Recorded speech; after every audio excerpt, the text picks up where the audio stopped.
One of my biggest pet peeves on YouTube is people saying the phrase, "I beat the YouTube algorithm, find out how." Because it is impossible to beat the YouTube algorithm, because if you got millions of views on a video, by definition, you have worked with the YouTube algorithm. Let me discuss why it's so annoying and why you should stop listening to people who say it. Hello everybody, welcome to VidStew, the Monday to Friday new video series where I'm going to give you some insights into YouTube from my learnings as a YouTube strategist and a guy who's gotten millions of views, as well as, you know, a filmmaker, have documentaries on Amazon Prime, that kind of thing. I could give you my whole CV here, no one cares, because if you find value in this video, that's more important than my resume. Let's be perfectly honest. Anyway, it really annoys me when I hear people say, "I beat the YouTube algorithm, here's how I did it," because it's one of two things, right? It's either just clickbait and, you know, what they're going to tell you is exactly how they actually worked with the YouTube algorithm, or it's someone who's gotten incredibly lucky with a video blowing up to 1 million views who has no idea how they did it. So they give you a reason that they just make up that doesn't actually make sense, and they try and frame that as, "Look how I beat the algorithm and here's proof," right? And I know this because I had the same thought when I had a video back in 2023 hit 1 million views, and it was my first big hit. I had a couple before that doing 200,000 in the F1 space, but this was my first like big hit of a video. Thousands of dollars, 1 million views, just blew up overnight. It was Secret Truth of UFOs, and I was like, "Oh, I've done it. I've beaten the algorithm." And I remember telling people then how I beat the algorithm, and when I look back at how I did it, it was all absolute BS. I actually just managed to look into working with the algorithm perfectly, right?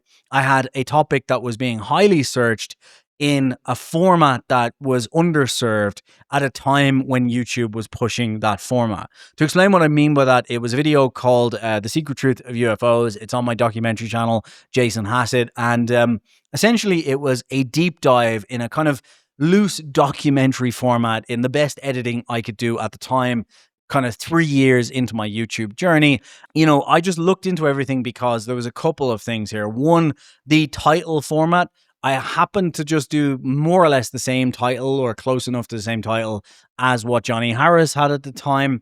And he was the only other person who had delved into the situation without going down the kind of crazy, I was abducted route or conspiracy route, just a full on like, what is the military and government saying about this? And therefore, that topic was underserved. There was a lot of search intent. And it was about 2 months after the hearings in Congress. So there was a lot of kind of search intent and people looking for this.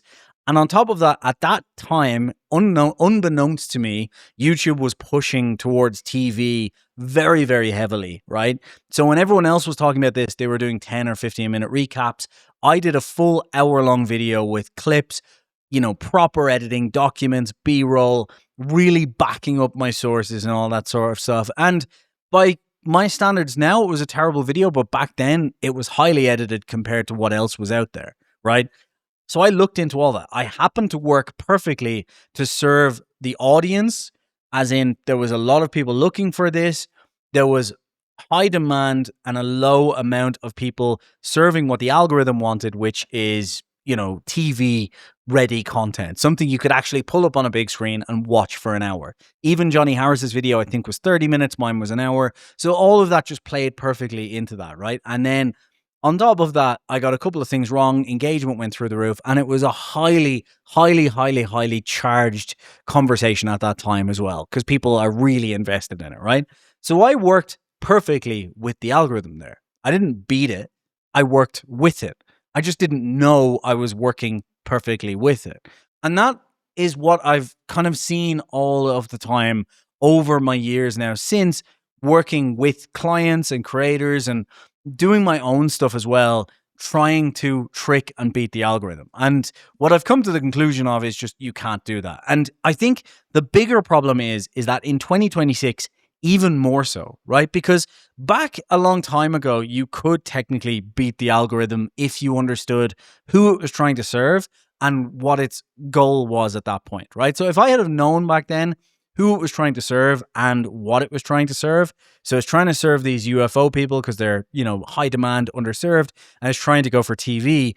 I could have just made a clickbaity thumbnail, clickbaity title, and made it an hour long, but really crap.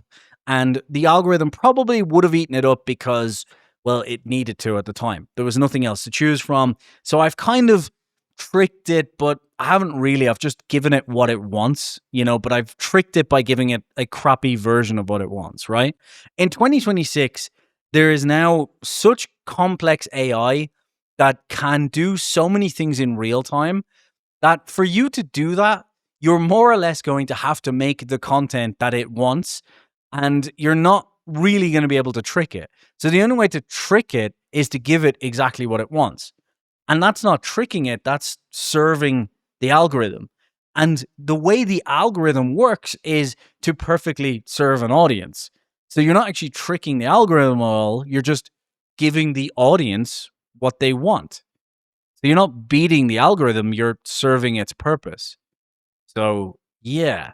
I just think we need to get out of this mindset, right? And I think if you're watching this and you're a person who is 0 to 1,000 subscribers, then I think you should watch those videos where someone shows a trick or someone tells you they beat the algorithm and so on. But just take it with a grain of salt. And the way you should watch it instead is to look at it and think to yourself, okay, what is the thing that they have done here? Like, what's the thumbnail concept that they've come up with? What is the title concept that they've come up with? What is the video idea or retention hack or whatever it is that they've come up with? What is the hack? And can I use that to improve my content? So take it and reframe it as just, can I use this to, reframe my content in a way or rebuild or figure out a process that's taking me hours and change it into something I can do in a few minutes. Take the little kind of nugget out of it, but don't treat it as, oh, this is going to blow up my channel, because it's really unlikely that it will, because usually it's just something that this person looked onto, and when they try and repeat it over and over again, it doesn't work.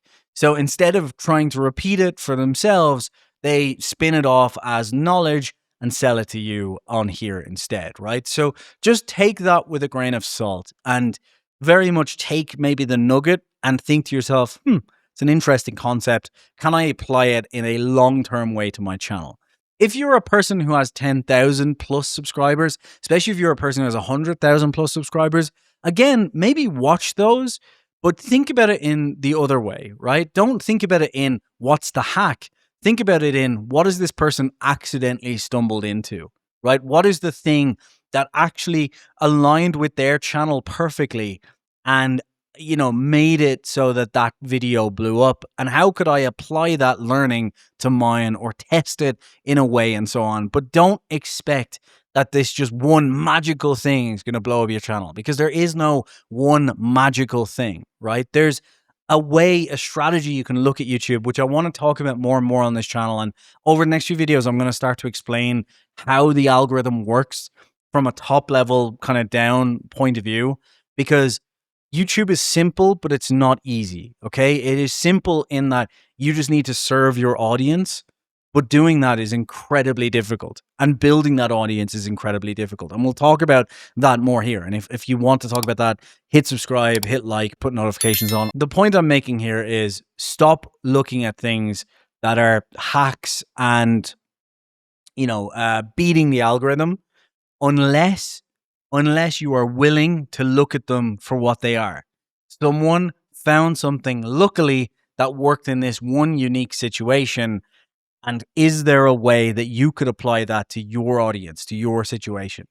But maybe before doing that, keep an eye on the next few videos where I talk about how the audience actually works, so that when you see one of these tips and tricks, you can see whether it's just lucky because he happened to be right place, right time, perfect for his audience, etc., or whether it's something that you could transform and mold to your audience, So yeah, just be very, very skeptical when people tell you I beat the algorithm, because in 2026, with AI in real time able to really map itself around a video and, in real time figure out really the context and the entire picture of what your video is, you're not going to beat the algorithm. Your video either works with the algorithm or it doesn't. And you know what?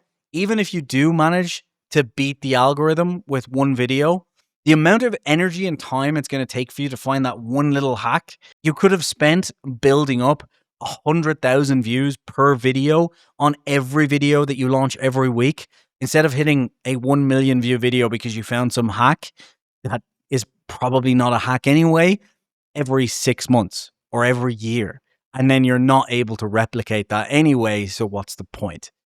I really think people need to be thinking about YouTube in terms of an actual business, long-term success, instead of thinking about it like being a con man. Let's get that one big score. Because if you do that, you're just going to fade out into obscurity after you hit it anyway, because you're not going to be able to reserve that audience. So, yeah. If you're serious about YouTube, check out our new software, VidStew. It's a 30-day free trial. And if you want to learn more about YouTube in general and strategies, proper strategies, hit subscribe to get them for free. Take it easy.